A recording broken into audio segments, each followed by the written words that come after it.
and best practice available to them in their jobs. Several of his colleagues said that out loud in the celebration that we had this morning. John served under 5 mayors and has overseen the repair and repaving of, I'm going to say, thousands of lane miles of city streets. This morning, I mentioned already our staff, his colleagues, many of whom are in the audience today, put together a send-off that was unrivaled. This is the best testament to me of John as a coworker and friend to people from all departments in the city, including retirees from previous administrations who came back to honor his service. I counted over 60 people in the room this morning. There was homemade sausage. I got up this morning and made homemade bacon, which is my specialty. One of our, or maybe more than one of our staff members, made a incredible cake inclusive of orange construction barrels, and lest you thought anything other than this, safety always comes first for us. The cake also had blinking beacon lights to make sure that we were safe at all times. A homemade waffle station, a picture slideshow that brought quite a bit of laughs. The hard work of his coworkers in putting on this celebration is much more of a testament to his work than anything that I could say standing here. He has made thousands of friends in engineering and construction, both within city government and outside of city government, many of whom are here to acknowledge his service once again today. I'd like for anybody that came here to acknowledge John to just stand, please, for a moment. Thanks, everybody, for coming.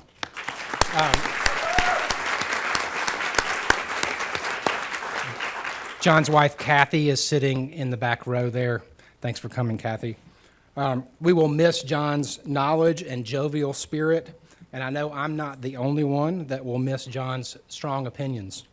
Thank you, John, for 36 years of service. Appreciate it.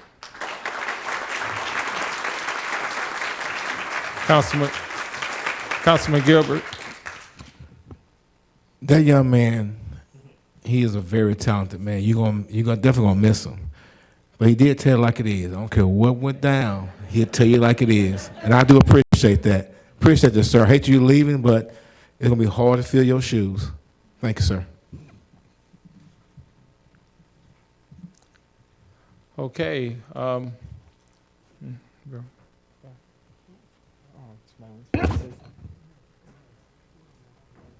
know, yeah. Could you change the menu to City Council? And while you're doing that, Councilman Mitchell. Thank you, Mr. Chair. I'd just like to take the opportunity before we go into agenda session. 2 things. I would ask or make a motion that the Public Works Department report be moved to the end of the meeting, and if it is all, well, I was going to say if it's all right with Councilperson Coonrod, could we switch up and go Economic and Community Development first and Family and Youth Development second on the committees today? I'll make that in the form of the motion and draw her ire later. Okay, it's been moving properly second. Okay, so be it. Okay. I would like, let's see, Councilman Byrd.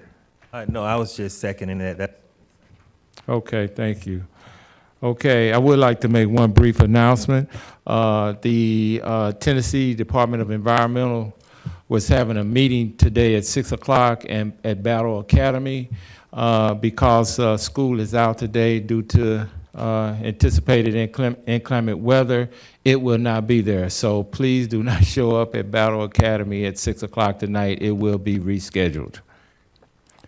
Okay, now we'll move on to our agenda for today. We have ordinances on first readings. We have planning item A, B, C, D, E, F, G, H, I, and J has already been read into the record. With that being said, we will now move on to resolutions. Madam Clerk, please start with 7A. A resolution waiving the fee for the use of the Blue Goose Hollow on Saturday, May 23rd, 2020 for the Laps for Lupus Walk event sponsored by Isaiah Chapter 1081. Okay, thank you. Item 7D. A resolution authorizing the Chief Information Officer to renew the city's existing contract with Central Square doing business as TriTech Software Systems, providing software interface technologies, professional services for citywide software integration, and other technical services for the city beginning June 1, 2019 through May 31st, 2020, with an annual spend limit not to exceed $500,000. Thank you. Item E, please. A resolution authorizing the Chief Information Officer to enter into a one-time purchase agreement with DLT Solutions, Inc. for the purchase of Autodesk software licenses and support products effective January 18, 2020 through January 17, 2021, servicing the Department of Public Works, the Department of Transportation, and the Regional Planning Agency for an amount not to exceed $27,405.70.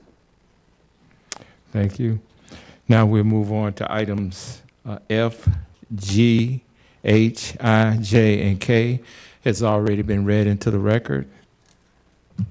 So with, let me see, we have Councilman Ledford. Thank you, Mr. Chair. Just on item F, for clarification, John, are you in the house? There you are.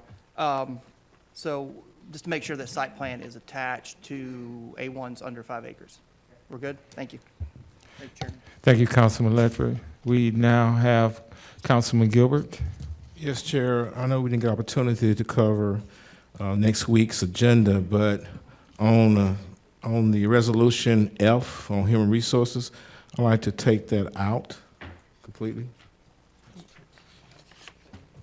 Okay, you'd like to withdraw it?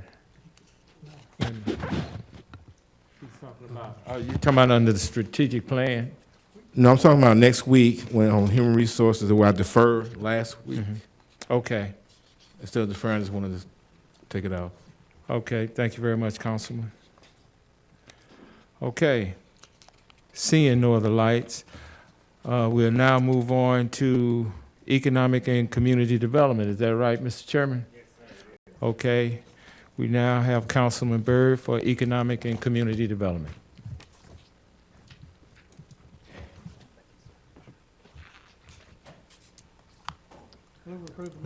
Thank you. Say it a second. Thank you so much. Thank you. Starting here, we're going to start with resolutions 7B. A resolution authorizing the City of Chattanooga to serve as a government sponsor and pass-through entity for a grant from the American Battlefield Program, a part of the National Park Service, and in which grant shall be passed through to the American Battlefield Trust, for which it will purchase a 9.09 acre parcel known as the Browns Battlefield Trust, for which Ferry Tavern Tax, also known as Chapin Tract, located in the core area of the Waxahachie Battlefield in Hamilton County, for a grant amount not to exceed $259,446. Seeing no questions, 7C. A resolution authorizing the administrator for the Department of Economic and Community Development to award home program funds to the purpose of creating affordable housing to Habitat for Humanity of Greater Chattanooga for an amount not to exceed $40,000. Seeing no questions, we're going to go to next week, Tuesday, February the 18th, 2020. Ordinance first reading, 6A. Yes, go ahead. An ordinance amending Chattanooga Yes. City Code. Okay, hold on one second, please. I think at 1:30 today, Chairman Chip Henderson, with the second of the body, agreed to remove this from the agenda for next week's agenda. Okay, all right, we will go down to 7A under Resolution 7A under Economic and Community Development. A resolution authorizing the mayor or his designee to negotiate a donation agreement with the Ames Center, Inc. for the donation of property located at 1815 East Main Street for the development of 60 units of permanent supportive housing contingent upon the property being accepted into the Tennessee Department of Environment and Conservation Brownfield Voluntary Agreement Program, and the Ames Center, Inc. being awarded financing from the Tennessee Housing Development Agency. Thank you. Councilman Chip Henderson.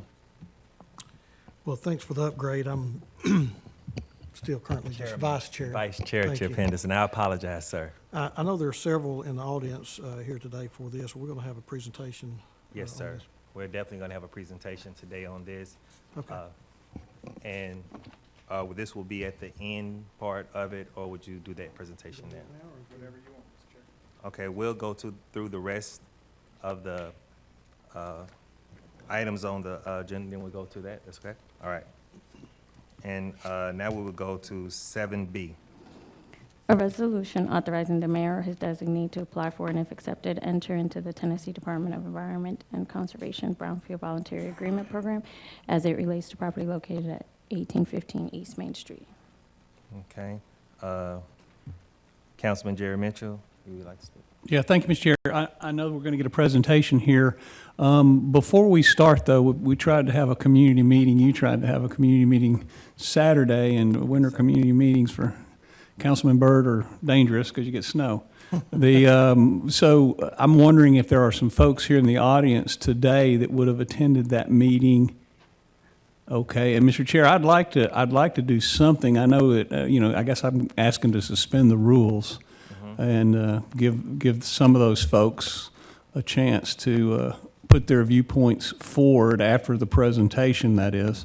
And I guess what I would suggest is maybe 5 or so, I'll leave that up to you, it's your district, but 5 or so people for a couple of minutes each being able to come to the microphone and speak after the presentation. I think that'd be awesome, sir, because due to the weather, a lot of you in the audience didn't get a chance to speak or see what was going on. So I would definitely love to hear from you, and I'm sure the people will too. So if that's in the form of a motion. That is. All right, so thank you. So all in favor? Opposed? All right, thank you so much. So at the end of the presentation, we will hear from a few people in the audience and residents of the community to just give some of your concerns or things that you would like to just say about the project. And I will ask that that we will then take those notes, and some of you who do have some things you'd like to talk to me about, or anyone in the body, please email us your things you would like to talk about, okay? So we will go down next to short-term vacation rental application C. A resolution approving short-term vacation rental application number 19 STVR 00177 for property located at 113 Ox Highway. Okay. Seeing no questions, you're okay with that, Chairman? Yeah, good. Okay. D. A resolution approving short-term vacation rental application number 19 STVR 00182 for property located at 3043 St. Elmo Ave. Seeing no question? Okay. E. A resolution approving short-term vacation rental application number 19 STVR 00186 for property located at 2411 Ivy Street. Seeing no questions? All right, good deal. Now we will go to the consolidation plan presentation. Tyler, we will turn it over to you, sir. And we'd like to first thank everyone for showing up, and we appreciate your service and appreciate you being here at the council. Thank you. Tyler. Thanks, Mr. Chair. While they're loading up the presentation here, and our AIM friends and our Vecino friends can come on up as well, I just wanted to set this up with how the city's involved in this project. So AIM Center, as you may know, has 74 units of permanent supportive housing around the city. They have really great tenants, property management, and supportive services that are really high quality for people who need them. So they came to us and said that they're wanting to build some more housing. We connected them with this group called the Vecino Group. We had heard some work that they were doing with Truman Hospital in Kansas City, and we were really impressed with their work. Unlike a lot of developers, they're very mission-minded, and they're very experienced with doing this type of housing around the country, and they build really high-quality units. So we connected them via phone. They came and explored some city-owned properties that we owned that they thought might be appropriate for the units that they wanted to do. And what they asked us for was to donate 1815 East Main Street to them for this project. This is the first step of many. They have not raised the financing for this yet. The property is not properly zoned for what they want to do yet.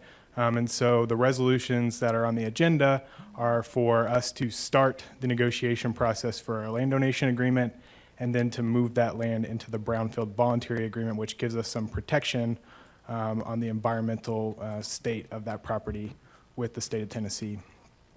So what you're about to hear from them is their plan for the site.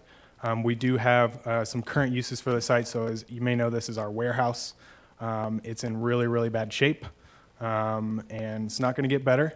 It's on a brownfield as well. And so we currently lease the property to two entities, the Forgotten Child Fund and the Furniture Bank.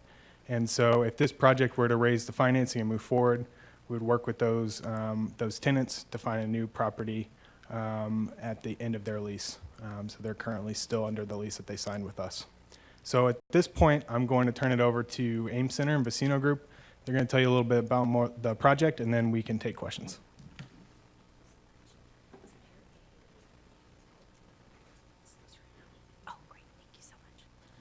Hi, good afternoon. Thank you so much for the opportunity to speak to you. I'm Heather Bradley Geary from the Vecino Group. I'm Director of Supportive Housing. I'm going to give you a little bit of information about Vecino Group and then more specifically about the actual project that we're talking about. So Vecino Group, we're a national company. We develop supportive housing throughout the country. We have, since 2014, ended homelessness for 430 households. We have 19 supportive housing projects in 7 states. And I can give you a little bit more information about that. In addition to doing supportive housing, we also do student housing. So you'll see on the screen or in front of you that we have 28 active projects in 12 states. So that includes our whole portfolio. There's 68 staff members. We're located throughout the country. The states that you see that are dark orange on your screen are states that we have communities that are up and running and we're serving people. The states that are light orange are states that we are working to get a project on the ground. So Vecino Group is a for-profit company. For those of you who know Spanish, Vecino means neighbor in Spanish. We started in 2011. One of the principals of our company, Matt Miller, has been in affordable housing his whole career, came home to his wife and said, I got to regroup here.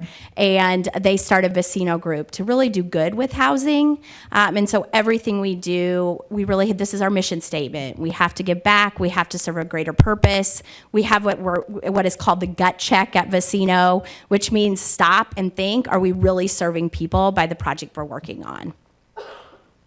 So I wanted to give you just I think Donna's going to talk first a little bit about AIM Center, and then I'll give you some more information about individually who we are.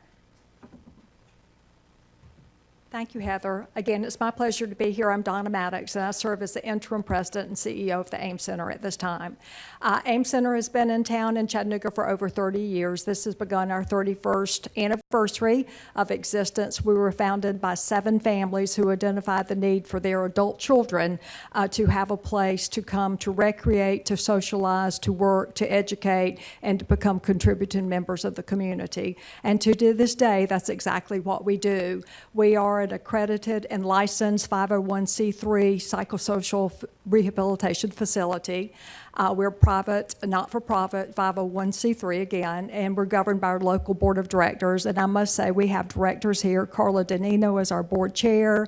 John Brooks is here, board member, Tanisha Irvin, and we have a housing corporation member here also, Tabitha Botswain. And we just appreciate that support as we do. We have a member even from the AIM Center.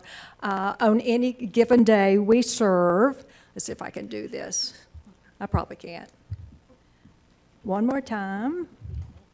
There you go, and I turned it off. So they don't let me do all these things at the AIM Center, you see. And so our mission is to provide consumer-driven psychosocial rehabilitation services. I want to stress again that in the clubhouse, and we call it a clubhouse, we come together every day and we work on pre-vocational work. Members and staff alike work together to broaden skills of our members so they may re-enter and take those skills into the workplace. We really believe that the role of someone with a mental illness, they can be thoroughly integrated back into the community, and we need to be accepted and valued. And we start with that by living a life of respect and dignity within our center. Thank you, Heather. So on a daily basis, we have about 77 members that come to the clubhouse. Last year, in 2019, we served 319 individual members. We have support to over 1,400 members that through their lifetime, they come and go within the clubhouse. Some may be working full-time, others have different things going on in their lives, but we offer them support through outreach. On any given day, we have at least 40 members on average that are out in the workplace who have gone and found their own jobs. They don't rely on our supported employment programs or our supported education to help them. But in addition to that, then we may have another 30 members who are working through our supported employment programs. Those are things that we go into the community, work with employers to identify their needs, and then to meet their needs by training members who will go in to fill these positions. AIM Housing is something we're particularly proud of. Over a course of our many years, we're recognized as a housing vendor in town.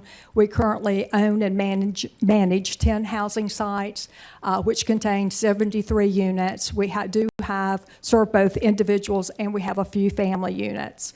We offer supportive services to all of our residents that live in our home. And we offer transportation as needed for residents when they need it to be able to get to the AIM Center, to get to work, to get to doctor's appointments. So supported housing services are something some people are not very familiar with, and they come along with a lot of grants and things like that. What supported housing really does is to ensure that somebody remains stable in housing. We ensure our residents have access to support that promote their own personal goals. They have housing plans as well as their own personal support plans that they may have through their treatment providers. And at the AIM Center, they would have an individual recovery plan. We are not a treatment provider at the AIM Center, nor do we provide clinical services. We do refer those out to other agencies and providers in town. We aid tenants in meeting their lease requirements to help them become good citizens, to understand their responsibilities. We help link persons to community resources for the purposes of being stable in the community, and we assist in developing those skills needed to live independently and productively in our community. We have many people that live in AIM Center housing all their life. We do offer permanent supported housing. Thank you. Wanted to give you just a little bit more information about Vecino and the faces that you might see in the crowd. Rick Manzardo is the president of our company and also one of the principals of our company, has worked in affordable housing a lot of his career. In addition, we have Mike Williamson, who's our president of construction, Kevin Wagner, who's our chief operating officer, and then Rob Holzman, who's been my partner in crime so far here in Chattanooga, who's the VP of development. Wanted to give you a little bit information about me. I am a social worker. I believe very, very strongly in ending homelessness. I've spent my career in housing. I've spent my career in ending homelessness. And so I get the pleasure of working throughout the community to ensure, and working with the neighborhood, to ensure that we're meeting the needs of the people that we're serving in our housing, but also in the neighborhood and doing design and any kind of community work I can do. So I would be the face that you would see most often here on the ground while we're putting this development together if it goes forward. A little bit about how the funding would work for this project. So we have applied through the innovation round through the Tennessee Housing Finance Agency. They have accepted us through the innovation round. There's up to three developments that are accepted through the innovation round. Once we would apply then with a full application on March 4th if we go forth with it. On March 4th, we would then apply the big application through low-income housing tax credits. As an innovation round applicant, then we would go and we would present to the Tennessee Housing Finance Agency, and we would find out sometime in April if we got those credits. So that will be our main capital stack, is through low-income housing tax credits. We do also intend, if the project goes forward, to apply for National Housing Trust Fund and State Housing Trust Fund dollars. So that wouldn't be a huge piece of the funding, but it would be part of the funding. And so I just wanted to mention that's part of the capital stack that we would be applying for. as some of you know, as most of you know, I'm sure, we cannot build affordable housing without providing some kind of rental assistance. So we do have a letter of commitment from the Chattanooga Housing Authority to provide project-based rental assistance at this community, which means that the residents will pay 30% of their income for rent, and that voucher will make up the difference. So that is a letter of commitment we have for the rental assistance. Wanted to talk to you a little bit more about how the partnership would be set up. Because Vecino feels very strongly about giving back to our community and making it better than when we first came, we always partner with a nonprofit. We also, in this project, will be partnering where AIM Center is 51% of the general partnership.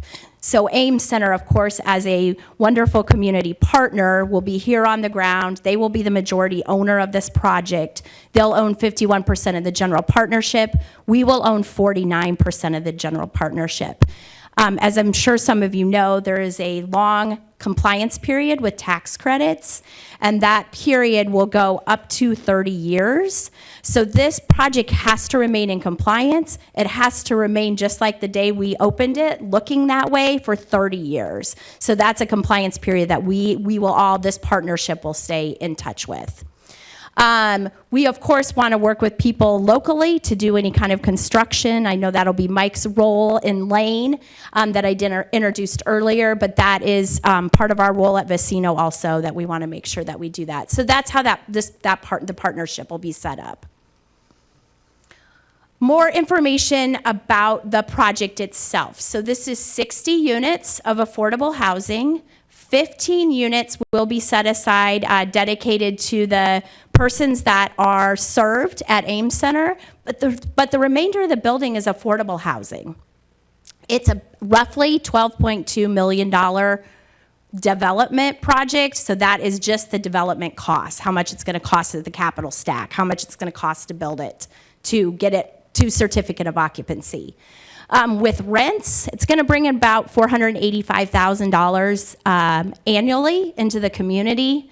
Of course, as I mentioned, there's a local majority owner, and AIM Center will also be on site full-time, providing property management, and in addition to that, services.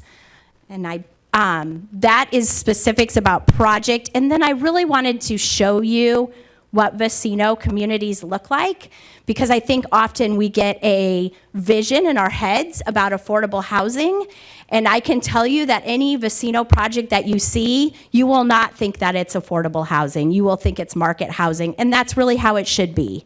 We shouldn't be able to tell the difference between affordable housing and market housing. So this is Freedom Place. It's actually 100% permanent supportive housing. It's for veterans in St. Louis. It's a $12.6 million project, a historic rehab we did of a school. This is a project this is actually integrated supportive housing in Salt Lake City, bumps right up to downtown. Actually in this community, so it's 80 units. We have 20 market rate and 23 units that are set aside for persons that are chronically homeless. So we are literally moving people into housing off the streets, and they're living next to somebody that's paying $2,000 in rent.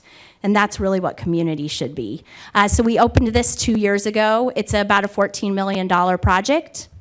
And this is also a partnership with the Public Housing Authority in Salt Lake. Our Entrada model is for transition age youth that are homeless. So youth 18 to 24 that maybe have aged out of foster care. This is a project in St. Louis, about a $10 million project, also a historic rehab.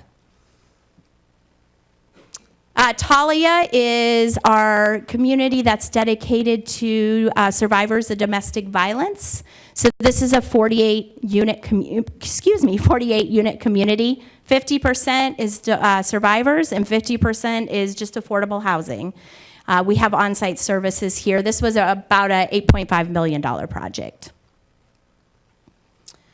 This is a project that we have in upstate New York in Utica, dedicated to persons with individual and developmental disabilities that we want to deinstitutionalize and get them into permanent housing.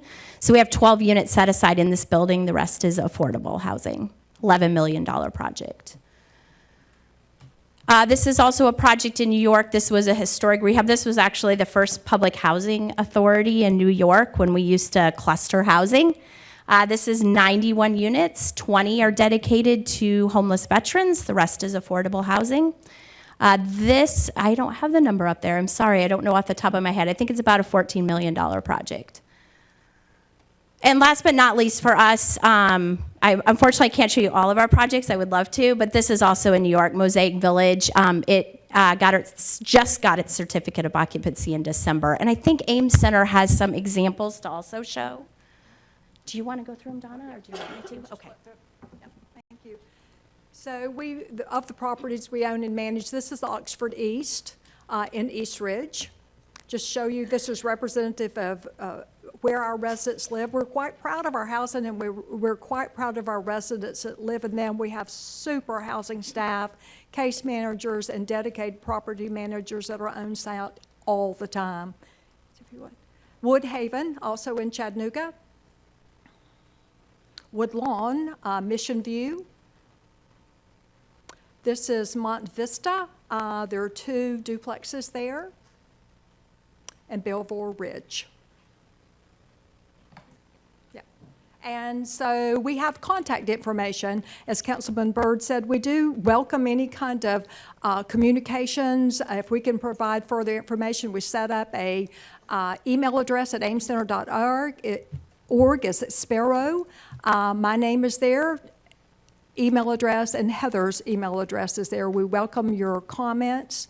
Something that hasn't been said here today, the name Espero in Spanish means I hope. And I think this gives us a great opportunity to bring a lot of hope to a lot of lives in our city. Thank you. Thank you. We have Vice Chair Chip Henderson. Thank you, Mr. Chair. Donna or Heather, how many square feet was this project? I'm sure you said, but We have not determined that yet.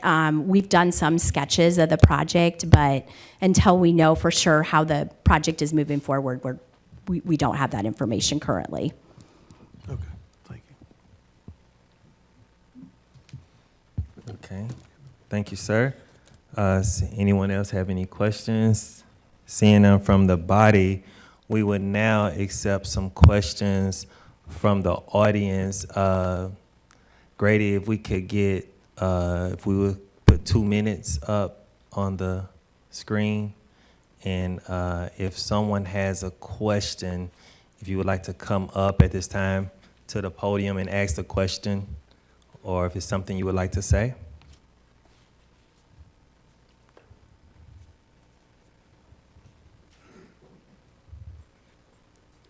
Thank you, sir. And if you will please, do we need the attorney to read the rule at this point, or is this okay at this point? It's okay right now. Okay. Yeah, just please no obscene language, and don't personally attack anyone. Let's just have a good time. No, only facts. Can everyone hear me okay? No? Yes? There you go. Better? All right. My name is Kenneth. I'm actually, at one point in my life, I was homeless myself. So I do understand the importance of helping homelessness in the community and things like that. However, with that being said, with the property at 1815 East Main Street has been occupied by the Chattanooga Furniture Bank for 10 years. And I'm now a volunteer of that program, have been for years. And what we do is we give away furniture free of charge to anyone that needs it. Maybe you went through a domestic situation, a storm, maybe whatever it takes, or whatever happened, you lost everything, and we will give you your entire furniture for free. We are a completely nonprofit organization. We don't take money for anything. We've been operating out of this building for many years, and it's not a dilapidated piece of property. I mean, if you were to go inside there and take a tour, we'd be glad to give you one. It's in a really good shape. We make the best of it that we can. And we have some concerns about, and some other things that are lots of questions, basically. This came up out of nowhere about the building being donated. and so we're going to have to find another place to live. But the residents, another place to work out of. The residents that are directly across from us in the surrounding area are very concerned about certain elements of the AIM program, and also have, like, for instance, of some fraudulent accusations and stuff, about how the AIM Center has had to pay a settlement for being convicted of fraud and whatnot. And also, can I keep going, or is that my time? If you can wrap it up for me. Okay, I'll just try to wrap that up. But maybe they've changed. I don't know. We think that they can find a better building somewhere else besides taking ours. We're fine where we're at. Our community, we spoke to them, all the residents around there. They're happy with things the way it is.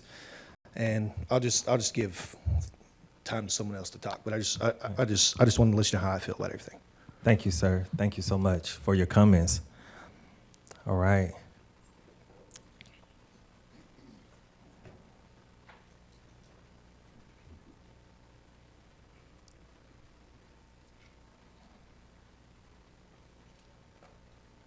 Good afternoon, guys. I'm Kelly Simmons. I'm a captain in the fire department. I'm the president of the Forgotten Child Fund. We welcome change. A lot of people don't like change, good change, but we just feel like we've been kind of left behind, and we found out about this in a flyer. I just wanted to bring it to the attention of the council. We helped 13,600 and something kids last year with Christmas. We've been running since 1965. We've been housed there for 10 years, and, just to find out at the last minute that this thing was going away, or without even being the conversation piece of where we're going to go and what our future is. I think that's a lot of the concern with the furniture bank and with us too.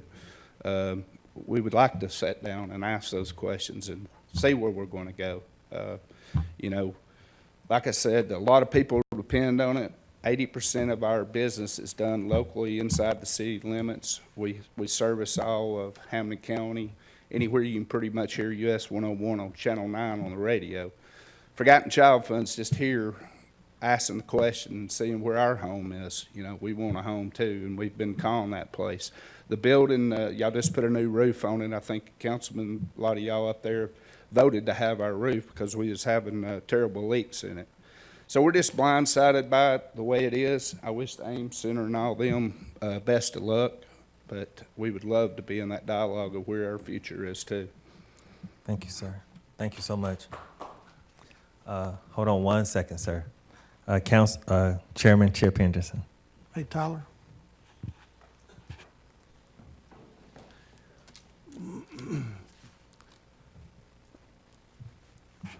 Seems like there's been a breakdown in communications to me, which is a little concerning.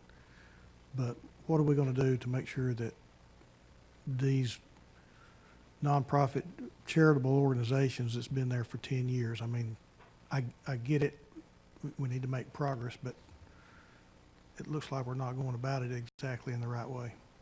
Yeah, so I think there was an error in communication in the chain of command there from in the police and fire department. Say it again.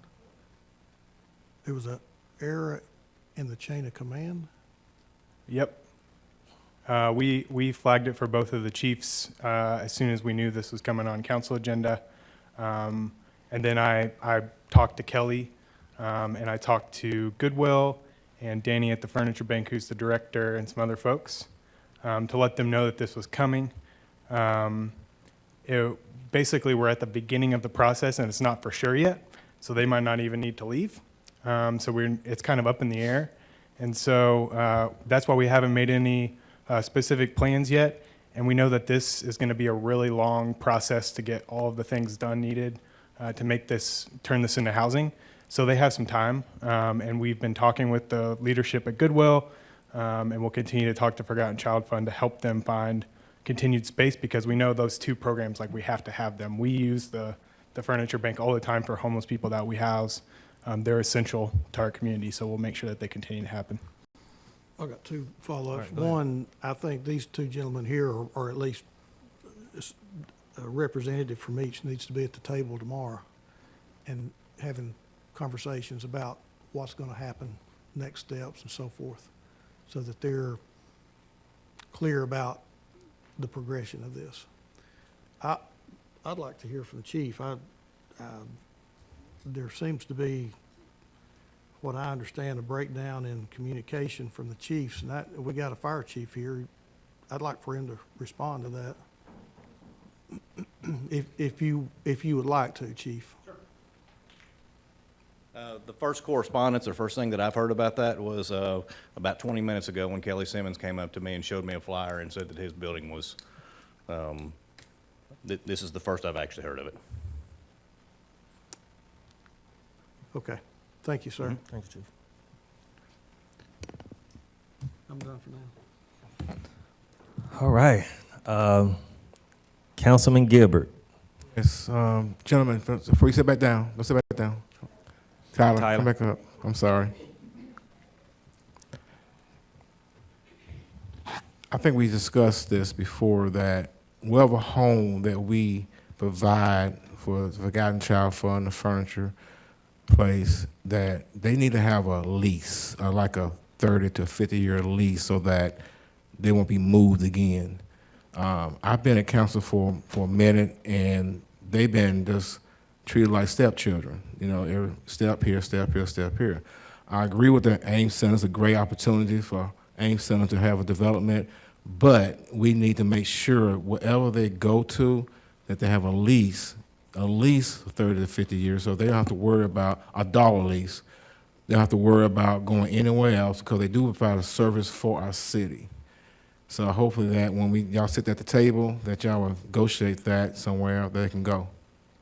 That would be Yes. efficient for them, and what they actually do for people in our city. Yes, if the process moves forward, of course, we're going to involve them, put them in a task force, and work with all of them to try to help find new spaces and make sure it's a good home for them. Yeah, and make sure that lease is there, because, again, they've been shipped around so many times. We need to make sure they don't ship them anymore no time soon. They currently do have a lease, and they've had a lease with us for 10 years, but it's not permanent. Yes. Yeah, I like the 30 and 50 years lease for $1. Thank you. You're welcome. There it is. Thank you, Councilman Gilbert. Great words. Sir, if you would like to approach. Thank you.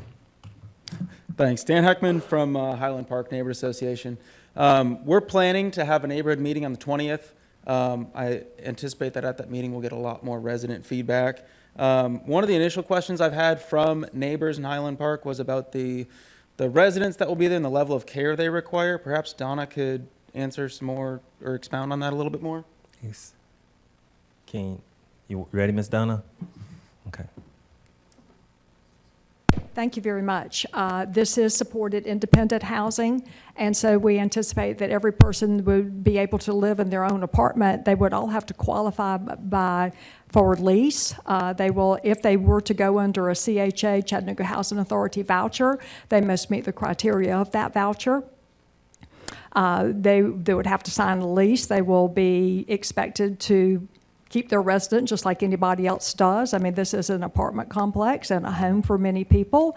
Potentially, it'll be 60 units that will be filled with people that want to contribute to our city. Those persons that could, they will all qualify under the the low income criteria, because that's how the building has been proposed that this apartment complex will be financed.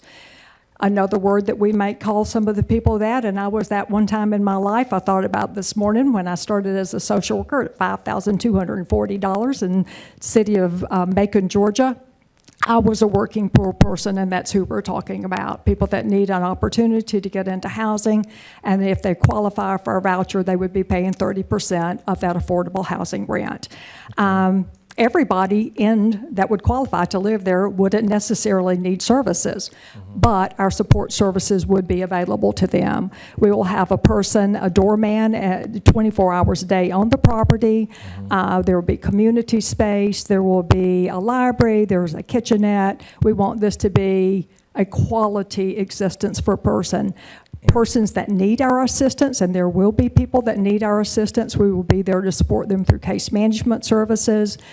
We have a potential of new, higher level of even treatment care that can be performed on site. That's coming down the pike here in Chattanooga. And short of that, then of course we have people that would be able to help get people into, just check on them to make sure they're keeping up their apartments, making sure they're taking their medications if they need help. And we're not just talking about their psych meds, we're also talking about their diabetes medicine, that they are physically taking care of themselves as well as they would be taking care of their other health conditions. Thank you, Ms. Donna. And sir, if you come up for a second, thank you. And what we're going to do is, just due to the fact of our time restraints, we're not going to have a situation where, you know, you ask the question, we have someone get up. When is the neighborhood association meeting again? That'll be the evening of the 20th. The evening of the 20th. And I'm sure here today, Ms. Donna and the staff are writing down these questions. And so at the meeting, I encourage you all here today to write down the questions, because in a neighborhood setting, we have more time to speak on a lot of these issues that we want to speak on. And so we will take these questions into consideration and put them down on paper so that when I see you or I talk to the public, I can address some of these questions that you have also. But I do want to get your questions and your concerns on record. So if you would please, I think you had a couple of minutes left, a minute left. So if you would go ahead, sir. Yeah, overall feedback that I've gotten on this program from residents and from businesses that are nearby in Highland Park has been largely positive. I think it's a great use of the space for the AIM Center. I think they do great things for our community. I haven't looked at the resolution. I would encourage y'all to put some sort of language in the resolution with some sort of clawback or restriction that guarantees that the AIM Center will actually stay there. I would hate for somewhere along the funding process, the project falls through and this piece of land that the city gives falls into the hands of a private developer and doesn't get used for some sort of public good use. Awesome. Thank you. Thank you so much. All right. We have anyone else that would like to speak?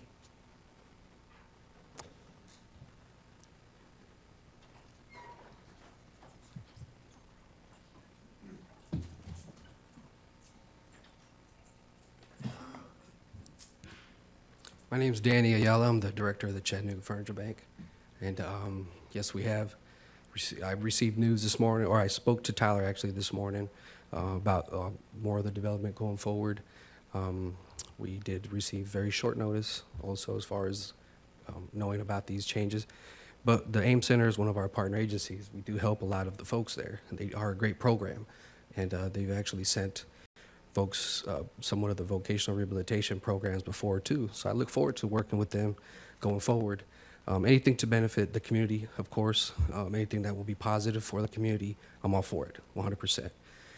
As Councilman Gilbert did say, of course, sometimes we do bounce around, and being the stepchild program, it does feel that way a lot of times, or kind of last to know, first to go, last to know kind of deal. But we do want to have some stability somewhere with all the great people and volunteers that we do have and work with.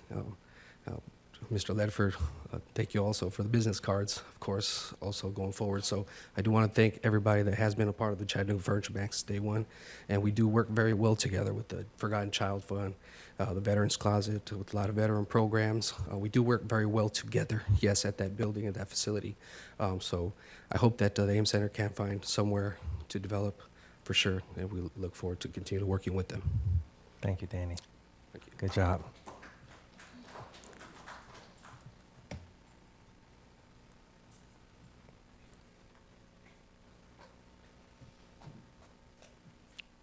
Hello. The focus, I feel like, has been a lot on homelessness and low income. What? Could you state your name? Oh, Jeanette Duggar. Okay. From what I have read, the people that the AIM Center help are those with serious mental illness. I'm sorry? Serious mental illness. Those are the individuals that you help. Excuse me, ma'am. If you would voice your concerns to us, and I'm Okay. sure they will write them down, and just let us know what you Okay. feel and how you think, and we'll address it. As somebody with a counseling background, I have concerns about the, sorry, I do not Take like your speaking time. in public. That's okay. I have young children. I live directly across the street from where this property is talking about being placed. And my concern, number one, is the safety. I would like to know what their plans are, especially since they said that they don't provide any clinical services. There's no way that they can guarantee that their illnesses are going to be managed responsibly, and that's probably my number one concern. The need for an apartment complex to go right in a residential neighborhood. I also would like to wonder what, why it couldn't be placed more in a commercial area, as many apartment complexes are. I think that overall that's my number one concern, is just, having young children that will be playing directly across the street. Safety, I just have questions about that. I have a lot of questions, but since this isn't a question and answer, I'll save that for the neighborhood meeting. But I do want to voice that as a concern. And many neighbors that I've talked to, especially those with young kids, share my concern. And the neighbors that are directly across the street from where that's being proposed also share my concern. Yes, ma'am. Awesome. Thank you. Your concerns are very well taken. We appreciate it. And definitely, I'm sure they wrote that down, and they will definitely address those concerns of safety. And I think I received the email. I mean, you have talked on the phone. Yes. And I do have your information that you needed to get addressed, and I forwarded to Ms. Donna and some of the other people that are part of this process. But like Tyler said, this is not the this is not the end. We still have a long way to go and a lot more meetings to go. So your safety concerns, your home ownership concerns, those things will definitely be addressed sooner than later. Home values are a hot topic, and some people don't want to see home values increase. I understand that, but as a homeowner, I definitely don't want to see the value decrease. Yes, ma'am. And so that is another primary concern. Thank you so much. Yes, ma'am.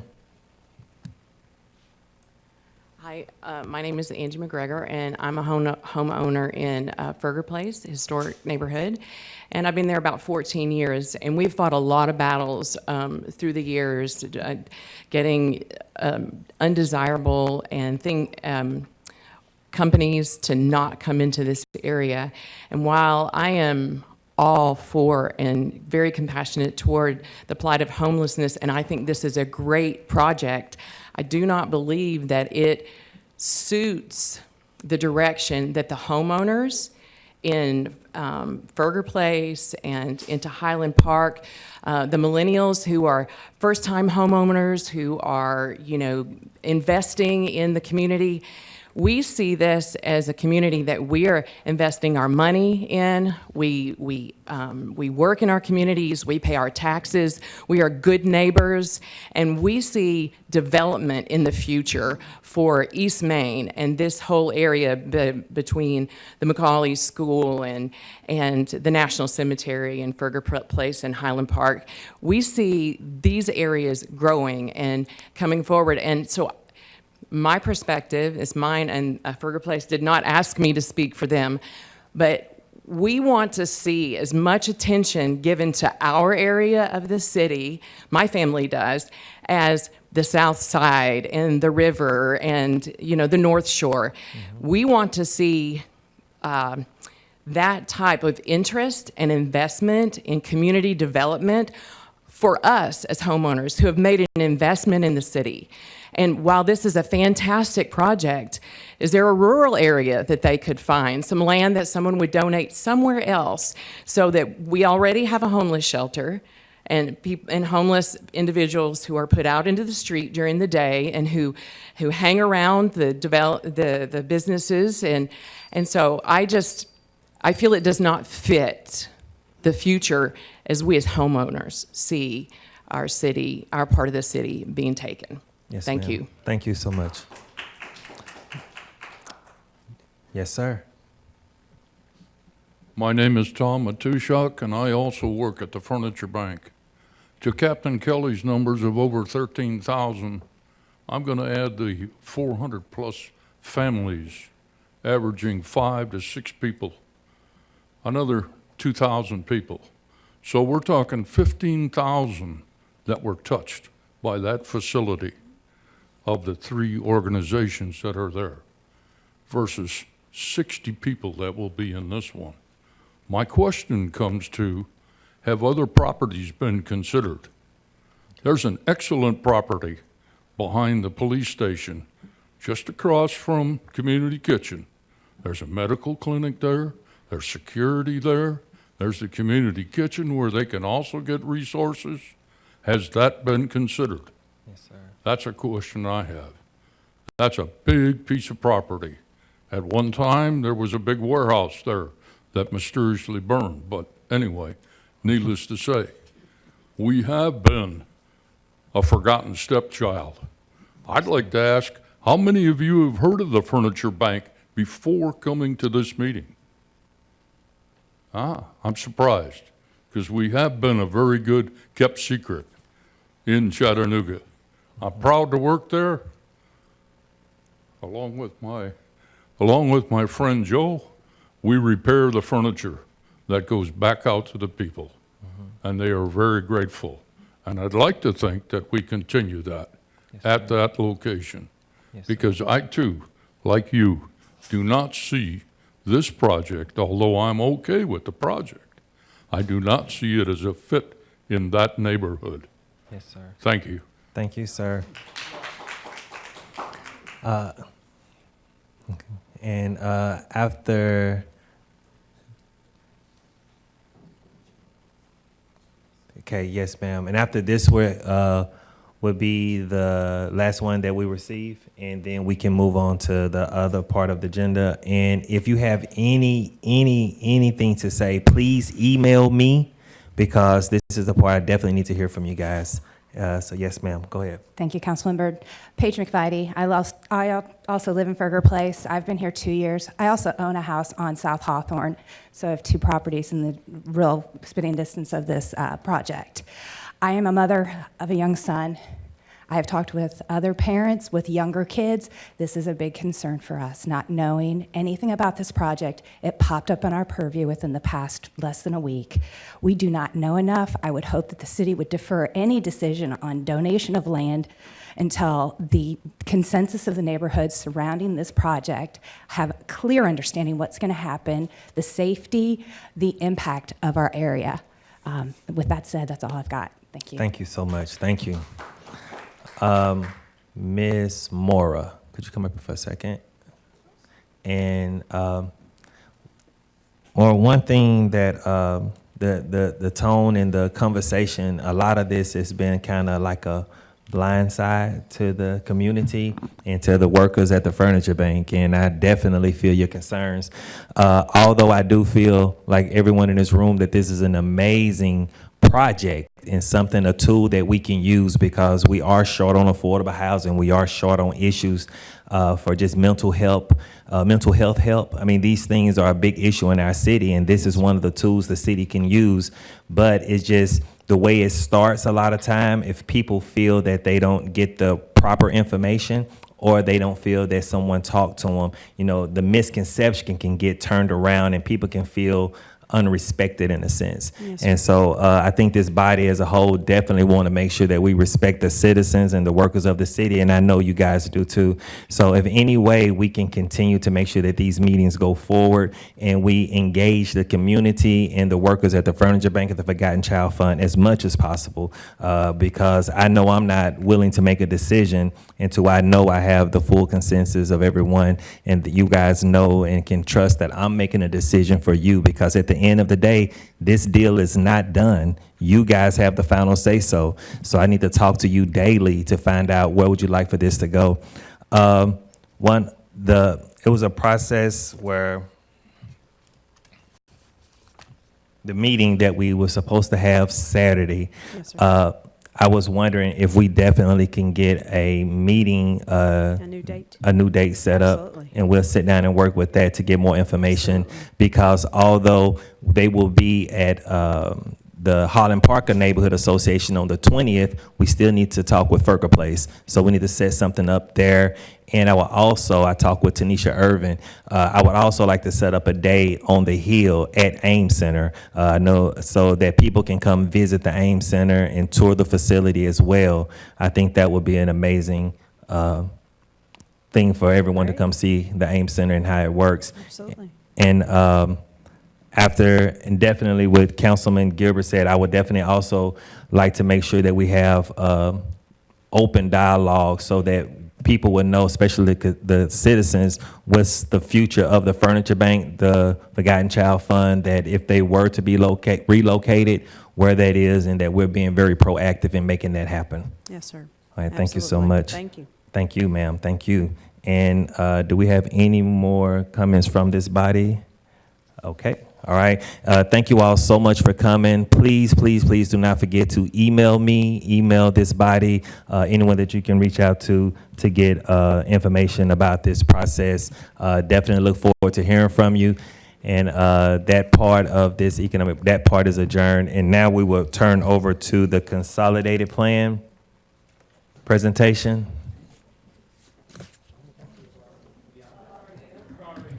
Oh, that's what it was. Okay.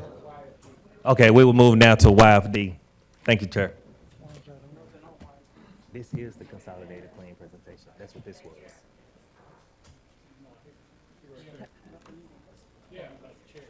Okay, well, we'll let everyone clear out. Thank you. All right. So we would now, all right, where did they go? She's there? Oh, there you are. Okay. We're now moving to YFD committee.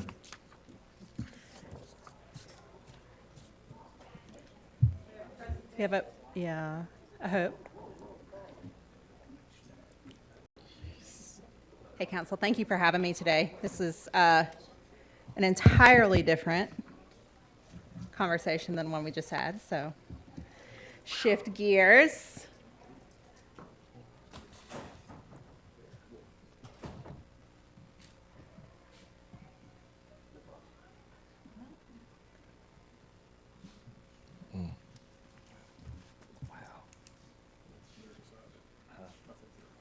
Adrian, do y'all need me to share it back with you? Did you find it? No? Sorry, guys.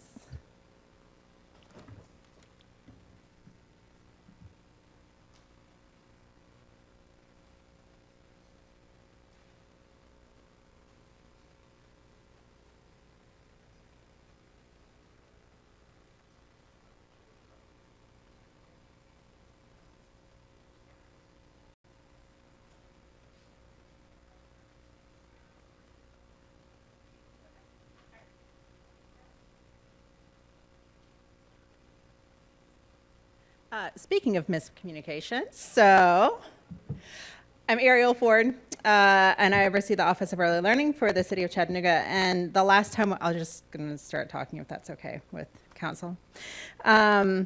The last time we were here because Jaleesa was sharing the launch of barbershop books and how successful that was, seeing bookshelves in barbershops across the city. So today I'm hoping to share with you a little bit, pull back out of the weeds and show you a little bit more about some of the other things we've been doing over the last many months, and give you some more information about all of the other stuff that's happening.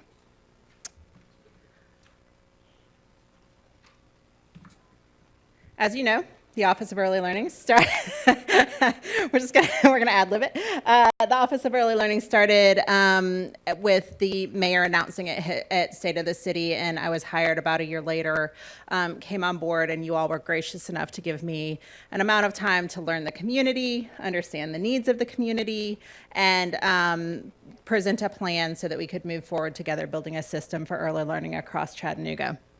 Over the last couple of years, we've been able to hire 3 staff people. We have Angela Hayes, who is our early learning business navigator, and she has been working diligently with our child care programs across the community to increase access to high quality education, supporting them writing grants, supporting them as they work through the process of codes and sidewalks and all those kinds of things.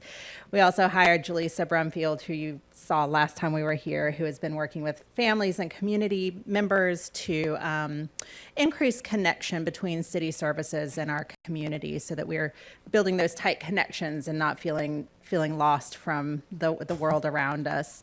And then Caritza Jones, we were able to bring on as a Pritzker Fellow. So she has co-funded a fully grant-funded position through the Pritzker Children's Initiative, which is a national philanthropic organization supporting prenatal to 3 issues across the country, founded in Chicago, and then the Smart City Venture Fund. So our local philanthropic community were excited to be able to join in that, and they co-funded the position for Caritza to do that work. We also have Shelley Gilmore, who is right there, and she is our fearless intern. So we were so grateful to have Shelley join our team as an intern last semester. She was so amazing that we asked if we could keep her this semester. She fortunately agreed that she wanted to stay with us. So we are now on second semester with Shelley. She graduates from UTC with a degree in business in May. So y'all look out. She's gonna take the world by storm. And then there's me. So we have a small but dedicated team working on these issues across the city. And now is where I really need the visuals. Okay. So I'm going to talk about kind of 3 oh, I see it's potentially coming up. If we could flip to, oh, well, it's not on there, but I can flip to it, I guess. Okay. Hey, guys, we're cooking with gas. So excited. What? No. Okay, so we're just going to flip through all this because it's what I was just... Look at that beautiful design, designed by our very own Jay Adams. Super excited to be able to share that. I know, gorgeous, isn't it? And clicker. There's all of our glorious faces. And so this is the slide that I really wanted to show you. So that's the who we are, and now I want to share some of the why we do this work. So there are kind of 2 things other than just the moral argument that we should take care of children that lead us to understand early childhood is a great investment for cities, countries, states.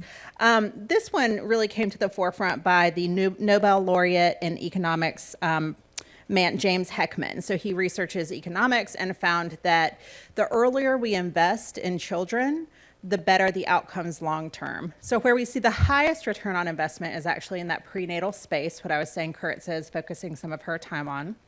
So making sure that mamas are getting their well mom visits, making sure that healthy births are a priority, and setting the foundation for a healthy birth and healthy first year. We know that Tennessee has a pretty horrifying infant mortality rate, and this is one of the things that can help prevent infant mortality is a healthy birth, healthy prenatal care. So then we see there's a small diminishing returns as we move into infant and toddler supports and then preschool supports, and where we see actually the least return is in those post-secondary and job training programs. Not that they aren't important, it's just that after the brain is hardwired, it's a little bit harder to renegotiate those skills. So in early childhood, 0 to 5, we see about a 7 to 13% per annum return on investment. The other compelling argument is that the majority of the physical brain is developed before age 3. So we see neural pathways in sensory, language, and cognitive really amplifying in those first 12 months. So if you see on the far side that says conception to birth, that's, pregnancy, and then that light gray stage is the first year of life. And you see all 3 of those start to peak in that first year of life, with most of the development of the physical brain occurring before a child even gets to kindergarten. So what's happening in those first years is the physical architecture of the brain, the pathways that let us become the people we are, it starts to develop as early as infancy. So now we'll think about the how. So we know who we are, we know why we're working on this, how are we going about doing it.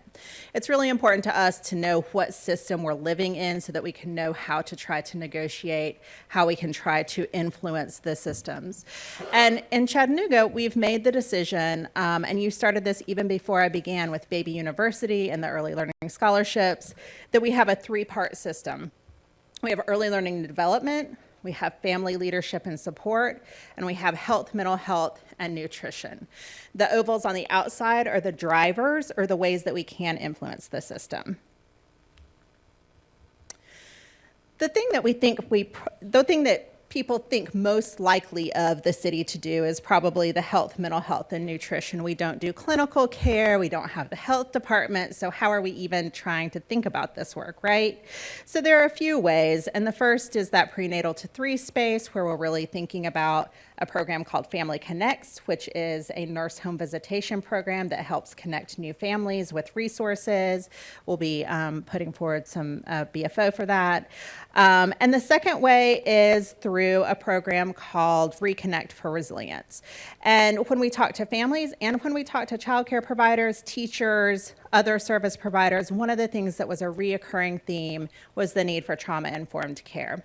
We know that we've done a lot of work sharing ACEs and what happens to people who experience adverse childhood experiences, but there was that second, so now what? That was kind of missing from our system. And how we responded was in partnership with Signal Centers. Signal Centers received a grant from the Community Foundation to bring trauma-informed care trainings to Chattanooga. So we partnered with them and brought this really great training to our area. We trained about 70 people over the course of 2 weekends. It's a 14-hour training, so it is not a shallow dive. And this is a quote from one of the participants. So this is a teacher, and she said that RFR provided both the framework for understanding what happens to the body when it's stressed out and concrete tools to help us navigate those waters. And so she is already working with her guidance counselors in her school to try and help bring this to light in her classroom and with other kids across the school to help them. And she really is thinking that this is something that's going to change their lives forever. I got another email from another provider, a person that got the training who is an ACEs trainer, and she said, this answers the question of what's next. And she said, I was a survivor of ACEs, and now I have more tools for myself that I can share with other people. So we're really excited about this. Our next steps are to bring it back so that more people can get trained, and then to bring a train the trainer so we can start to build capacity across our whole city. This is something that can happen in the YFD centers, in child and adult, service areas, in all parts of our city. So we're hoping to bring a lot of training to us, to our community, so that we can have a more trauma-informed city. The final way I'll speak about this component is something that I'm super proud of. So we'll have to brag on Head Start a little bit. You might have heard a little static about our food program over the last year or so. Well, they've gone back to the drawing board and they have really worked hard. This is what happens when you see people working together and you let staff have the autonomy and leadership to make changes that they know are necessary. So the finance department and the nutrition staff came together and they looked at the menus, they figured out efficiencies, they figured out what the kids loved the best, and what they did was change the menu, work together on the amounts, work together on the ordering, and what they've seen is that they're having 55% this year less waste than they did last year. So we're seeing a cut in the overage spending by 55% time to date. And then we're also seeing this is a kind of cool measurement, but their dumpster removal fees are less because there's less tonnage going out. So we were really excited about that, really proud of them for that. And so now early education and development is maybe what you think of as the bread and butter of OEL. What we see a lot of professional development. This is where the Seats for Success work goes. And I just wanted to highlight a couple things that have been happening. So I think some of you have heard about the Tech Goes Home program, and we were able to bring Tech Goes Home to 20 child care providers. They were able to get a device free of charge because of a grant from the Lyndhurst Foundation. And those providers demonstrated, they talked about feeling more professional. They talked about the respect that comes from having a device that other professionals have. And they talked about feeling valued for having this training brought to them, especially for them. We're excited to host that again this coming up next week. We start again, so we'll have another 14 providers going through that next week. We also were able to train over 100 providers in the creative curriculum in the fall. We will do a second part to that in March with follow-up continuing on. Teachers were able to get the training, they were able to get the curriculum kits, and they are using them in their classrooms. When we go out and visit sites, we see the books in the classroom, we see teachers using lesson plans that they learned. It's really exciting to see the same high-quality curriculum we use in Head Start that they use in pre-K, used in childcare programs across our city. We were also able to put together a workshop. We know that there are some grants out there. Childcare programs asked us, they said, we don't know how to write grants. We know there's money out there, but we don't know what to do. So we hosted a grant writing workshop last week, and 6 of the providers submitted a grant right there on site. So we're really excited to help build their capacity in that way. Another thing I just want to highlight, and I won't go exhaustively through this list, is that we continue to see huge gains in the development of our kids in Head Start. We saw 28% gains in both literacy and math last year. And we're also piloting a more real-time assessment program for Head Start this year. So 400 kids are having an assessment that teachers do every day. It's tablet-based, and they're seeing a quick turnaround on how they can look at those assessments and use them in their classroom day to day. The teachers are ecstatic about it, so we'll have to kind of reframe how we share that data with you over time, but almost 30% gains in literacy and math, 2 leading indicators of school success, is huge. We're so proud of that. Family leadership and support. So this is the heart and soul of what we do. One thing I do want to bring to council's awareness and let you know about is that we were just awarded another grant for barbershop books. So the Sankofa Foundation has given us $1,500 for barbershop books, and we are really proud of that. And I think it just shows the willingness and the importance of this in the community, and that people are really responding to it. So we're super proud of that.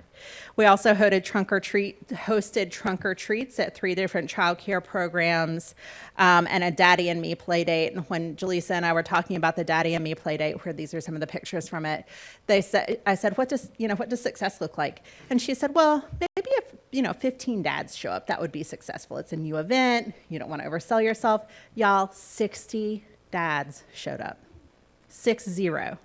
So she is onto something. She and Shelly went around the neighborhood canvassing. They took flyers. They made people feel really comfortable, and it's showing off in spades, and I couldn't be prouder of that work. Another thing I wanted to share is at one of the trunk or treats, I was standing next to an older gentleman, and I said, what do you think? What do you think about this? And there's kids running around in costumes and parents chasing behind them. And he said, this is the kind of thing that we did for each other back when I was young, and I'm just really glad to see it starting to happen again. And that, hearing people say that warmed their heart. It's not the tangible thing. It's not a percentage of increase in Head Start, but it's those things that make you know that you're on the right track. Another thing that we do and we value deeply in OEL is have partnerships. And so the city has never done early learning alone. We partner all the time. And 3 of our 3 partnerships that I wanted to highlight. One is an early learning scholarship. And I think Sylvia came and spoke to you about this a while back. But one of the parents said that, I believe that when we create avenues for mothers to be successful in their work lives, we can also improve the lives of children in the city, which allows for more successful citizens in the future. I feel so fortunate to live in a city that offers the scholarships to citizens like me. It's changing the lives of people who are getting this program. In Baby U, we are continuing to see amazing gains with families and kids. And in this one caseworker shared a story of 2 different moms who were able to find part-time work in 1 month. And so the moms were taking advantage of wipes and free diapers at the diaper bank, and that allowed them to have the extra funds to spend on interview clothes and the gas to get to interviews, and that little bit of difference gave them some economic mobility. And then at the Creative Discovery Museum, this is a new way that we've been partnering. They were given a allocation this year to do STEAM fellowships. So they're working with 10 teachers on becoming experts in how to use STEAM in early childhood classrooms. And they're seeing that the teachers are starting to become more comfortable with STEAM, that they are starting to have really interesting questions for the kids, that the kids are responding. And they are working on giving them a full plan so that the teachers will come up with a full plan and that the fellowship will fund them to implement it in their classroom. And that will be exhibited in June or July. And so we will hope to share that with you then. That's my presentation. I would love to answer any questions that you might have. Great job, great job. Thank you. Chairman Chip. Thank you. Hey, Ariel, Yes, sir. I think we're a little late to the table on becoming a trauma-informed city, and I'm glad to see I would we're agree. Thank moving you. into that field. What are we doing in regard to our rec center staff as far as training them in becoming trauma-informed? So we are hoping to get some of their staff to become train the trainers, and then we would ask them to train all of their colleagues. So they were not able to participate in these 2 trainings with their schedules. We couldn't get the 2 to line up between their busy schedules, but we're trying to find a time that we can bring it back, that they would come, and then invite them to have train the trainers so that they could train their staff too. So at this point, we don't have a plan to actually train our directors, is that? Yeah. Oh, yeah. So the idea is that we'll bring the training back. So you have to go through the 14-hour training before you can become a trainer. Right, yeah. Yeah. So has our rec center staff gone through that 14-hour training? Is that No, what only you're telling me? 70 people went through the training, and so we focused on early childhood initially. So we had childcare, Head Start, pre-K, some of our child-serving agencies, and then we're looking to expand it out to police and fire and ambulance. So we're looking to kind of expand the web as we move out. But that is definitely on the horizon. I've talked to Jason and Greta about it. Greta is super on board. She's really committed to trauma-informed care, so that's definitely in the plans. I just wondered what prevented us from being in that first class. It's just that it was, an early childhood event with the signal centers and community foundation funding too. And so we were trying to focus on kind of what they had led their grantees to believe that the money would be spent for initially. Okay. That's the only reason it was not. Going back to the literacy rate. I was at the. It's easy for you to say. I was at the superintendent's state of the school system. Yes, sir. Thursday, and he said 64% of the kids that are not reading at grade level by 3rd grade never catch up. So That's right. it looks to me like we, as a city, if we're doing anything in the educational realm, would concentrate solely on teaching kids to read or preparing them to read or reading to these kids, because I would say the vast majority of those kids that don't read on grade level by 3rd grade have very few books even read to them. So what are we doing to target and to me, if we really want to make a difference in our kids and in our education system, and I think an outcome would be that we have every kid reading at a 3rd grade level, at 3rd grade. I agree with that 100%. What I think where this gets kind of complicated with development, so if you remember the peaks, all of those are kind of co-equal. So what we also see is that if a child comes in without the social skills to be able to solve a problem with a friend, so they end up fighting, or doesn't know how to make a friend, so they end up kind of isolated, that also has an academic impact. So what we work on, particularly in the early childhood years, is development that we want to see on-target development across all the domains. And so, yes, literacy is an absolutely fundamental part of that, and we want that to be in concert with math skills, problem-solving skills, social and emotional skills. So we focus on those academic skills in our childcare programs. We have a close partnership with the library. We work with Lee Hope all the time. Barbershop Books is another way that we're trying to focus on literacy. So we're trying to weave that in ways that have multi-domain, multi-dimensional pieces that allow kids to have whole child success. I guess my point is, and I get weaving it in, but Yep. it looks like to me we need to make it a focus. I've not seen any data saying if a kid couldn't do math by 3rd grade level, you know. There actually is data that says that. And so this is one of my pushbacks against using those kind of singular data points is they are used as a benchmark, but not, they are necessary but not sufficient to understanding what leads to lifelong success or to high school graduation or any of those things. So reading is not more important than math. We just track it and have used that for 20 plus years as a benchmark. So I'm happy to share some other research about whole child development and how that improves lifelong trajectory. Well, if I that'd just be know when they helpful. get into the word problems, they can't do a math problem unless they know how to read.